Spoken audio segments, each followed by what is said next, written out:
찬송가 540장, 통일찬송가 219장 찬양하겠습니다. 540장, 주의 음성을 내가 들으니 찬양합니다.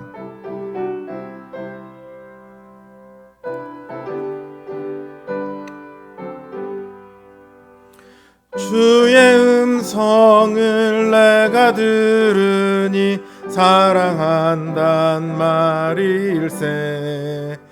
믿는 마음으로 주께 가오니 나를 영접하소서.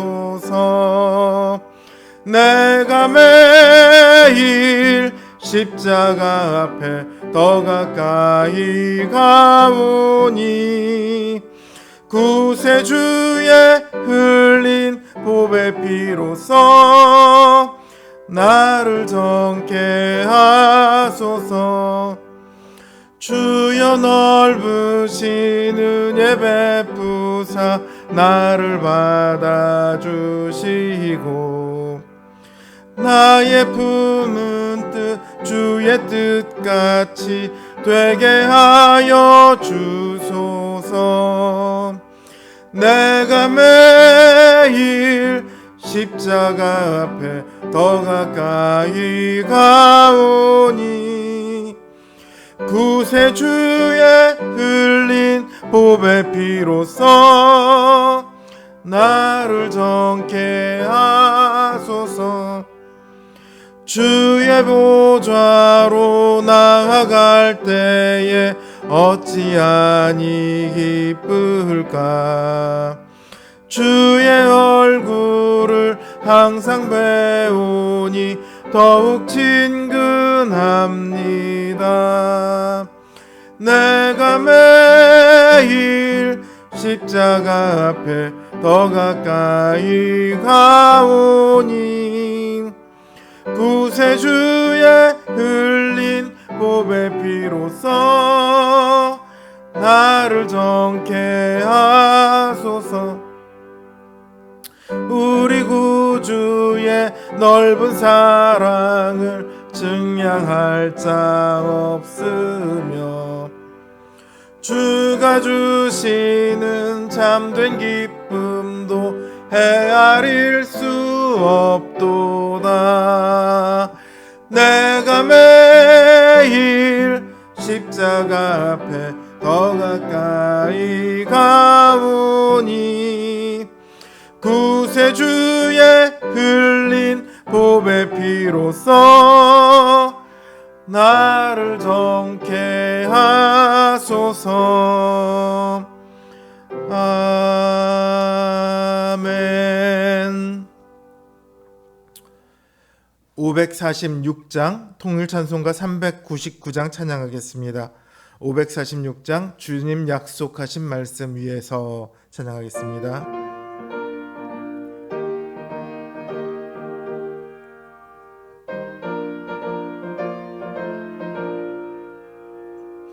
주님 약속하신 말씀 위에서 영원토록 주를 찬송하리라. 소리 높여 적게 영광 돌리며 약속 믿고 굳게 서리라. 굳게 서리 영원하신 말씀 위에 굳게 서리. 굳게 서리 그 말씀 위에 굳게 서리라. 주님 약속하신 말씀 위에서 세상 염려 내게 엄습할 때에 용감하게 힘써 싸워 이기며 약속 믿고 굳게 서리라. 굳게 서리 영원하신 말씀 위에 굳게 서리. 굳게 서리 그 말씀 위에 굳게 서리라. 주님 말씀하신 위에서 영원하신 주의 사랑이 믿고 성령으로 힘써 싸워 이기며 약속 믿고 굳게 서리라. 굳게 서리 영원하신 말씀 위에 굳게 서리. 굳게 서리 그 말씀 위에 굳게 서리라. 주님 약속하신 말씀 위에서 성령 인도하는 대로 행하며 주님 품에 항상 안식 얻으며 약속 믿고 굳게 서리라. 굳게 서리 영원하신 말씀 위에 굳게 서리. 굳게 서리 그 말씀 위에 굳게 서리라. 기도하겠습니다. 하나님, 우리의 연약함을 돌아보아 주시옵소서. 우리의 마음이 얼마나 간사한지 이 시간 주님 앞에 고백합니다. 입으로는 주님을 믿는다. 주님이 나의 주님이시다. 주님이 나의 왕이시다. 주님이 나의 전부이시다 말을 하지만 우리의 마음은 주님과 다른 것을 비교하기에 늘 분주합니다. 때로는 주님을 잊어버리고 세상의 것들을 즐거워하며 살아가기에 바쁩니다. 주님, 이런 우리를 불쌍히 여겨 주시옵소서. 우리를 긍휼히 여겨 주시옵소서. 그저 주님께서 우리에게 베푸신 것이 얼마나 놀라운 것인지 우리로 깨달아 알게 하시고 그것으로 만족하며 감사하며 그것으로 인해 더욱더 주님께 영광을 돌릴 수 있는 저희가 되게 하여 주시옵소서. 주님이 우리의 최고이십니다. 주님이 나를 최고로 사랑하시는 분이시며 내 인생의 최고의 복입니다. 고백할 수 있는 믿음이 우리 가운데 굳게 세워지게 하여 주시옵소서. 이 시간도 주님의 은혜를 바랍니다. 성령님의 가르치심을 바랍니다. 주님 함께 하여 주시옵소서. 예수님의 이름으로 기도드립니다. 아멘. 하나님 주신 말씀 열왕기상 21장 1절에서 3절 말씀입니다.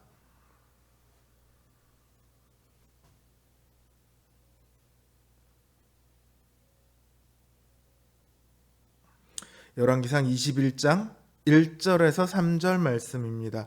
제 성경 기준으로 구약 성경 553면에 있습니다. 열왕기상 21장 1절에서 3절 말씀 제가 받들어 읽겠습니다. 그 후에 이 일이 있으니라. 이스라엘 사람 나봇에게 이스라엘의 포도원이 있어 사마리아의 왕 아합의 왕궁에서 가깝다니 아합이 나봇에게 말하여 이르되 내 포도원이 내 왕궁 곁에 가까이 있으니 내게 주어 채소밭을 삼게 하라. 내가 그 대신에 그보다 더 아름다운 포도원을 내게 줄 것이요 만일 내가 좋게 여기면 그 값을 돈으로 내게 주리라. 나봇이 아합에게 말하되 내 조상의 유산을 왕에게 주기를 여호와께서 금하실지로다 하니. 아멘. 오늘 본문은 그 후에 이 일이 있으니라 이렇게 시작합니다. 그 후에 라고 했으니 그가 가리키는 것은 바로 압달락의 일을 말하겠죠. 두 번의 아람 침공을 물리친 아합 왕은 베나닷을 놓아줍니다. 그러나 이 행위는 하나님의 뜻을 거스르는 것이었고, 하나님께서 멸하기로 작정한 사람을 아합이 놓아주었으므로 베나닷의 목숨 대신 아합의 목숨을, 아람 백성의 목숨 대신 이스라엘 백성의 목숨을 취하겠다, 이렇게 말씀하시죠. 이 말을 듣고 아합은 근심하며 왕궁으로 돌아갑니다. 그러면 그 다음에 어떤 이야기가 나와야 될까요? 아합이 하나님께 살려달라고 매달리거나, 실제로 다윗이 그렇게 했었죠. 사무엘하 24장에 다윗이 나와 내 집을 차라리 치소서, 이 백성들이 무슨 죄가 있나이까 하며 백성들을 위해서 간구하는 모습을 볼 수 있습니다. 그렇게 매달리거나 혹은 그러지는 않더라도 하나님한테 잘 보이기 위해 적어도 당분간만이라도 하나님의 말씀을 잘 듣는 척이라도 해야 되겠죠. 그러나 성경은 그런 기대와는 정반대되는 아합을 우리에게 보여줍니다. 이스라엘 평원에 사는 나봇이라는 사람이 있습니다. 그의 포도원이 이스라엘에 있는데 사마리아에서 가까운 곳에 있었어요. 아합은 이 포도원이 탐이 났습니다. 그래서 나봇에게 제안을 건네요. 내 포도원이 내 왕궁 가까이에 있으니 그 포도원을 나에게 주어 채소밭을 삼게 하라. 그러면 내가 그보다 더 좋은 포도밭을 너에게 주든지 아니면 그에 해당하는 값을, 더 많은 값을 주든지 하겠다. 이거는 나봇에게는 기회죠. 더 좋고 더 넓은 포도원으로 이사를 하던가 아니면 지금 포도원 값보다 비싸게 값을 받을 수 있는 기회예요. 게다가 왕의 제안이잖아요. 그걸 들어주면 왕에게 호감을 살 수 있겠죠. 그 역시 큰 이득입니다. 이런 제안을 누가 거부하겠어요? 그렇죠? 그런데 나봇은 거부해요. 나봇이 거부한 이유는 아합이 돈을 작게 주겠다고 해서가 아니죠. 혹은 왕을 싫어해서 당신한테는 안 팔아 이렇게 하는 게 아니죠. 하나님께서 땅을 파는 것을 금하셨기 때문입니다. 이스라엘 백성에게 땅은요 굉장히 특별합니다. 물론 지금 시대에도 땅은 특별하죠. 집은 더 특별하고요. 다들 집 한 채 사려고 난리잖아요. 한 채를 가지고 있는 사람은 더 많은 집을 가지려고 하고요. 집 여러 채를 가지고 있는 사람은 건물 한 채를 갖고 싶어 하고요. 건물을 갖고 있는 사람은 더 많은 땅을 갖고 싶어 하죠. 그러나 이 시대에 땅이나 집이 아무리 특별하다고 할지라도요, 이스라엘 백성들에게 땅이 가진 의미만큼 특별하지는 않아요. 하나님께서 애굽으로부터 이스라엘을 건져내실 때 그들을 애굽의 압제로부터 해방시키는 것만 하나님께서 계획하셨습니까? 그렇지 않죠. 동시에 약속한 게 있습니다. 그건 뭐냐면 약속하신 땅을 기업으로 주시는 것까지 하나님께서는 계획하셨죠. 그래서 가나안 땅으로 인도하시는 거잖아요.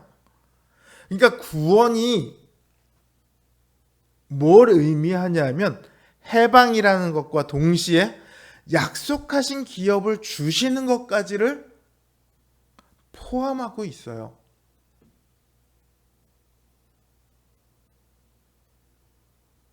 오늘날 우리들의 언어로 얘기하자면 구원은 죄 사함과 동시에 영생의 약속입니다. 그러니 그 땅이 의미하는 게 뭡니까? 오늘날 말로 하자면 영생의 약속인 거예요. 하나님 백성으로서 살아갈 수 있는. 그래서 이 땅은 하나님이 허락하신 구속의 열매이고요. 은혜의 결정체입니다. 하나님께서는 이스라엘 백성들이 각 지파, 각 가정에게 땅을 분배해 주시고 그 분배된 땅에서 하나님께서 주시는 복과 은혜를 누리며 살아가도록 하셨습니다. 그래서 이스라엘 백성이 땅을 일정 기간 빌려줄 수는 있어요. 하지만 땅을 팔 수는 없습니다. 또 혹시라도 일이 있어서 가뭄이나 여러 가지 일이 있어서 땅을 잃어버릴 수가 있어요. 예를 들어 빚을 졌는데 빚을 못 갚아서 땅이 다른 사람 소유로 넘어갈 수가 있겠죠. 그러면 50년마다 한 번씩 돌아오는 희년에는 그 땅이 원래의 주인, 즉 하나님께서 분배하신 그 가문에게로 돌아가도록 그렇게 정해 놓으셨습니다. 어느 누구도 하나님의 백성이 하나님의 복과 은혜에서 끊어질 수 없다. 이 하나님의 의지가 그 계명 안에 담겨 있는 거죠. 그러니까 반대로 생각해 보면요. 땅을 잃는다는 것은 하나님의 구원에서 끊어지는 것과 같은 의미를 가져요. 더 나아가 땅을 판다는 것은요. 하나님의 구원을 팔아서 지금 내가 원하는 것을 사겠다는 것과 같습니다. 하나님과의 관계를 끊어버리겠다는 거죠. 나는 세상이 더 좋아. 내가 지금 갖고 싶은 신상 백이 있는데 하나님을 팔아서라도 난 저걸 사야겠어. 이렇게 되는 거죠. 얼마나 무서운 이야기입니까? 땅을 판다는 것이요. 그렇죠? 나봇이 이 깊은 원리까지 다 알았는지는 모르겠습니다. 그러나 알지 못하고 이런 결정을 내렸다면 나봇은 더 훌륭한 사람이에요. 알고 내렸어도 훌륭한 사람이고 알지 못하고 결정했으면 더 훌륭한 사람입니다. 왜냐하면 알지 못했다면 이유가 하나밖에 안 남아요. 하나님께서 명령하셨습니다. 이게 전부예요. 자기에게 손해인지 이득인지를 따지지를 않습니다. 이것을 거절하는 것이 얼마나 두려운 일인지 이런 거 전혀 생각하지 않습니다. 왕의 제안이고 나발이고 생각할 필요가 없습니다. 하나님의 계명이 금하고 있어서 할 수 없습니다. 이 얼마나 훌륭한 대답입니까? 믿음이 없는 것 같은 아합의 시대에 나봇은 감히 왕의 제안을 거절했습니다. 단 한 가지 이유, 하나님께서 금하셨다는 이유만으로요. 이 나봇의 이유가 오늘 우리에게 동일하게 있기를 바랍니다. 이 시대를 살아가는 우리는 손해와 이익을 따지는데 너무 익숙합니다. 어떻게 하면 더 이익이 될 수 있을까? 어떻게 하면 사람들과 더 좋은 관계를 가질 수 있을까? 어떻게 하면 사람들에게 더 인정을 받을까? 어떻게 하면 더 행복할까? 이런 것에 너무도 익숙해요.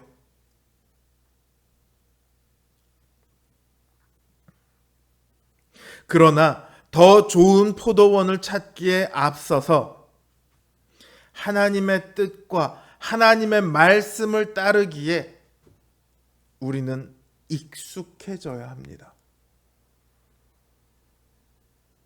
다른 말이 나오기 전에 하나님의 뜻입니다. 이 말이 먼저 나와야 합니다. 그것이 가장 우리 머리에 먼저 떠올라야 합니다.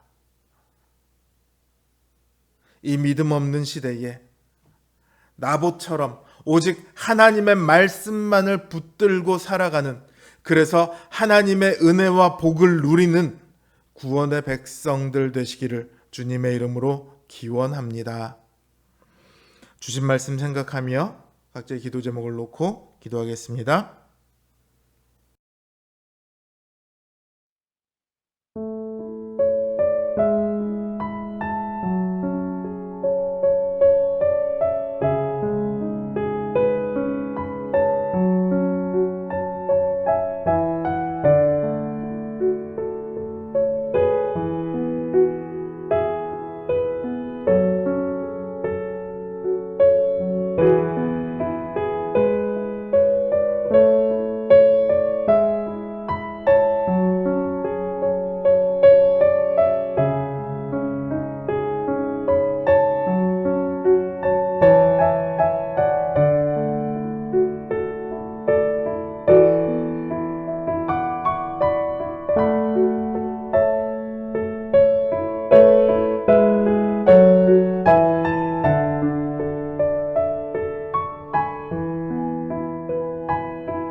thank you